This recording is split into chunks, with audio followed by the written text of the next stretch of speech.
Hopping right into Al Capone Does My Shirts, Chapter 16. Capone washed your shirts, Monday, January 14th, 1935.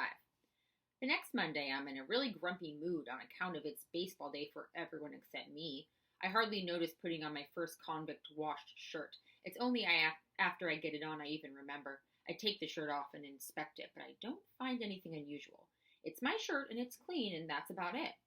At breakfast, my mom doesn't say anything about finding extra clothes in our bags, so either my mom hasn't put the laundry away yet, or more likely, Piper got them out before my mom saw them. Piper is quite the criminal. When I get on the boat, there she is with 3 laundry bags. Then Jimmy and Annie pile on board, thumping their bags down by Piper. Piper's on her hands and knees on the deck. "What are you doing?" I ask. "Too many to carry." She sits on one bag to smash the shirts down so she can add another stack on top. Unless, of course, you'll help. "How did you get him home?" I ask, as if you care. "I was just wondering," I say, when I notice Mr. Trixel dressed in civilian clothes. Day off, I guess. I sure wish my father would get a day off. But when I ask him about it, he says, criminals are criminals every day of the week. They don't take a day off, so I can't either. "Why are you bringing laundry to school?" Mr. Trixel asks without taking his cigarette out of his mouth. "It's a science project," Piper explains. "We're comparing the weight of dry clothes to the weight of wet clothes." "Clever," Mr. Trixel looks at Annie and Jimmy and me. "But I thought you kids went to different schools." "Citywide project," Piper says. "All the 7th grade science classes in San Francisco have to do it." Mr. Trixel shakes his head and takes a drag on his cigarette. "You got an answer for everything, don't you, Piper?" He breathes the smoke out of his nose. "Just like your old man." Piper nods. "Yes, sir," she says. When the boat docks at Fort Mason, Piper has the laundry in 3 fully stuffed bags. This is still too much for her to carry. It's not like she has dead bodies in there or anything, and I did promise the warden I'd help her. I pick up 2 bags and carry one under each arm. Piper smiles at me, like she won. I pretend not to notice. "Mr. Trixel didn't believe that story about the science project," I tell her. "Didn't check the bags, did he?" I shake my head. "Well then, he couldn't have been that suspicious." When we get to school, I wonder what she's going to do now. There's not enough time to give the clothes back before the bell, but apparently Piper already has this figured out. She walks right into the home economics room and unlocks the supply closet. Does this girl have keys to everything? My plan is to stay away from her. I helped her get the stupid bags in. Now I'm done. But at lunch, when I see her in the cafeteria with the laundry bags, I find myself drifting over there. "Moose, Moose, guess what?" Scout calls as he runs through the cafeteria. "You got your Tuesday game. I traded babysitting with this kid in my neighborhood. Stanford can't make it, but everyone else is on." I thump my chest like an ape and smile so big it feels like my face is splitting in 2. "If you were a girl, I'd give you a big sloppy kiss," I say. "Did my best, guy. I like to please the folks who bunk with criminals." "Do you mind?" Piper barks. "I'm conducting business here." "You get your shirt back, Scout?" I ask. "Yep," he nods to me as Piper hands a neatly folded shirt to the fat kid. Diekman. "Hey," Diekman says. "This is just clean." "Yeah, so?" Piper says. "No blood spatters, no bullet holes. Nothing?" another kid asks. "Al Capone laundered that shirt," Piper says. "It's a collector's item." "How do we know that?" Diekman asks. A girl blows air out through her mouth. "It sure doesn't look like it," she says. "What did you expect?" Piper asks. She snatches the shirt out of her hands and holds it up so everyone can see. Al Capone's fingerprints are on that sleeve. The sweat of his brow dropped on this pocket. Piper's clearly gone too far. Now she's selling Al's sweat? The girl inspects the shirt again. She shakes her head, her eye twitching. "I didn't pay a nickel to have my blouse washed," says another girl, who had made Piper promise her blouse wouldn't come back with 1 single drop of blood on it. "Yes, you did," I say. Del cuts in front of the line. Nobody minds. In fact, they seem relieved, like they were waiting for him to take a stand. He plants his feet. "How do we know you didn't have your mom wash these?" "Hey," Scout says, "don't talk to her that way. She told you Capone washed them. Capone washed them." Piper beams at Scout. "Here's your ticket. That's your proof," Piper says. Del grabs the ticket. He reads it out loud. "Alcatraz Laundry, number 015032. Then he shows it to all of us. "That could have come off anything," he announces. "You could have picked it up off the ground." "Yeah, but I didn't," Piper says. "Yeah, but you could have," Del says. "Take it easy, Del," Scout says. This seems to get Del's attention. He looks at Scout, then back at Piper. "I want my money back," he tells her. "Sorry, no refunds," Piper says. "I'm not doing this again, Piper," Del says. He got the bulk of his big self in Piper's face. I got better things to do with my nickels. Lucky thing, because that was the one and only opportunity you'll ever have in your whole entire lifetime. You can tell your grandchildren about it, Piper says. Yeah, right, Del mutters. I'll tell them about a brown-haired girl who took our whole 7th grade class to the cleaners. Chapter 17, Baseball on Tuesday. Same day, Monday, January 14th, 1935. When my mom gets home that night, I don't mention Scout changed the day. I hate when people say, I told you so. When I'm helping her clean the dishes after supper, Mrs. Capone knocks on our door. Call for you, Helen, Mrs. Capone says. Who was it? I ask when my mom gets back. The Beckers. They want to switch to Tuesdays now. Cotillion classes moved to Monday. My stomach drops. I think I must have heard wrong. So you told them you couldn't, right? I did no such thing. I've got baseball Tuesday. I thought Monday was baseball day. It was, but then you said I had to change it, remember? You didn't tell me Scout changed it. You said he'd try. I haven't heard one word about it since then. This can't be happening. It can't be. Can't you call them back? She shakes her head. But you said, I'm sorry, I said I would if I could, but now I can't. Mom, you have to. We need the money, Moose. If I get students, I have to take them. Can't you play baseball here? Can't someone else watch Natalie? And pay for a babysitter? Even if we did have the money, how would we find someone who could handle her? We all have to help out, Moose. That's the only way this is going to work. I go to my room and slam the door, but then I come out again. I'm not giving up. Mom, please. She shakes her head no. I go back to my room and sit on my squeaky bed, stewing and reading, but mostly stewing. But being mad makes me hungry.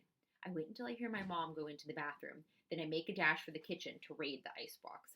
My mom finishes up sooner than I expected and catches me with 5 slices of bread, a hunk of bologna, an entire package of cheese, just 1 jar of mayo, and I'm holding it under my chin.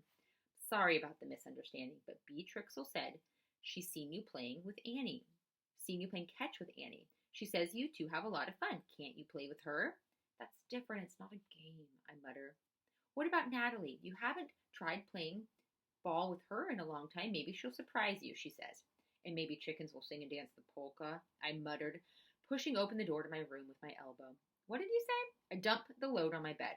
When's Dad coming home anyway? Midnight. He works all the time now, I say. I don't like it much better than you do. Baseball's just 1 day a week, Mom. Couldn't we work out something for 1 day? My mother doesn't answer. She goes into her room and closes the door. Chapter 18, Not on My Team, Tuesday, January 15th, 1935. Next morning, Scout catches up to me before I even get to school. Hey, Moose, I've got 6 and 6 for sure. I'm hoping for 7 and 7. He talks like he can't get the words out fast enough. There's a kid, an 8th maybe. He's going to try. He's pretty good. I played with him before. Where's your glove? If you didn't bring it, you can borrow mine, he says before I even have time to answer. I look up at the blue sky and pray for a sudden storm or a big earthquake. Did your old team have uniforms? Hey, wouldn't that be something? Uniforms and everything. But how do we pay for them? I open my mouth to tell him, then I close it again. All day long I try, but the words won't come out. By the time the last bell rings, I still haven't managed to say anything. Maybe I just won't show up. Tell Scout I came down with a sudden case of the chicken pox. But that's a rotten thing to do. I'm not a liar and I'm not a rat.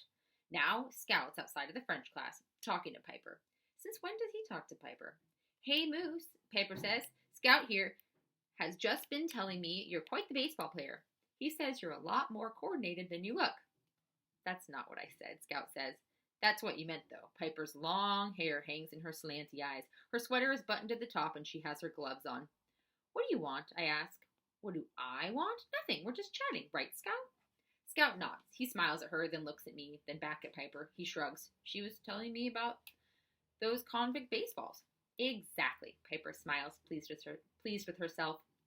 By the way, she lowers her voice, we're divvying up the earnings at the dock tomorrow, and you are getting exactly nothing. About time you gave Jimmy and Annie their cut. What have you been doing with that money anyways? Laundering it? Very funny, she says. I gotta go, Scout says. Bye, Piper. Meet you there, Moose. He starts running, which is how he gets everywhere. I don't think he knows how to walk. Actually, I can't come today. I finally blurt out, my voice barely breaking a whisper. Scout stops. He turns around. What? He asks. I can't exactly come today, I mutter. Scout stares at me. Piper does too. Why not? I gotta look after my sister. So get someone else to watch her. That's what I did. I shake my head. Piper, Scout says, will you watch Moose's little sister? Piper snorts. Not hardly. Why not? Piper looks at me. She seems to be thinking what to say. Because, she answers as if this explains it. Well, we'll get somebody. I changed all of this for you, you know. I know, I squeak. Scout makes him sound like he's in pain. What about next Tuesday? Can't then either.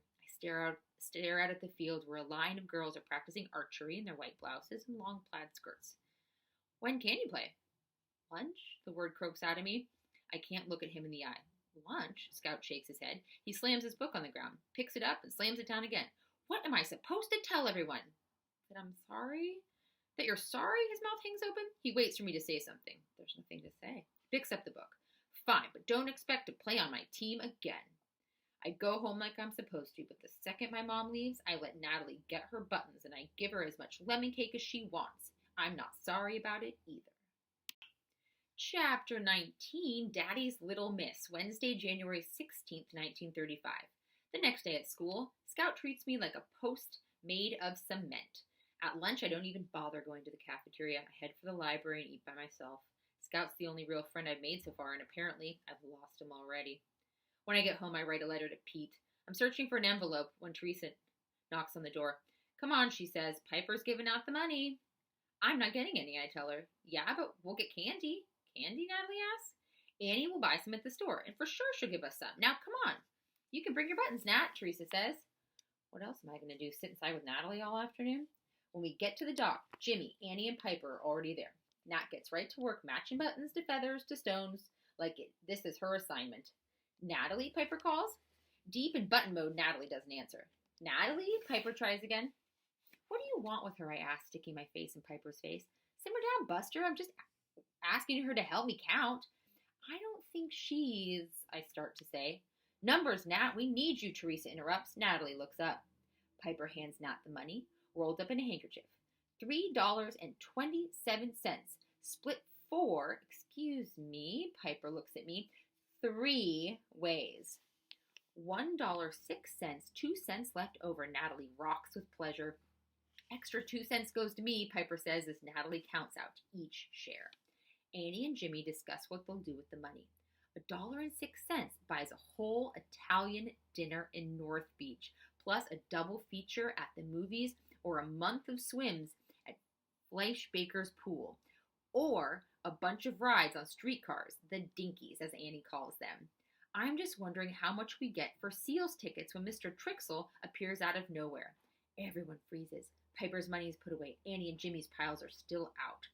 Piper, Moose, Jimmy, and Annie, he barks. The warden wants to see you in his library. Me? I didn't do anything. I form the words with my lips, but keep the sound inside.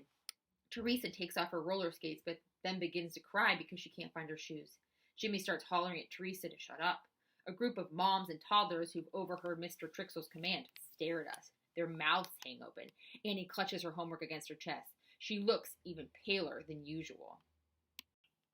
Uh-oh, the warden wants to see the kids. What could this be about?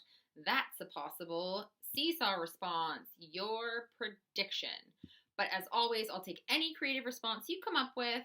Looking forward to hearing from you. Have a wonderful week, and we'll be seeing you next time.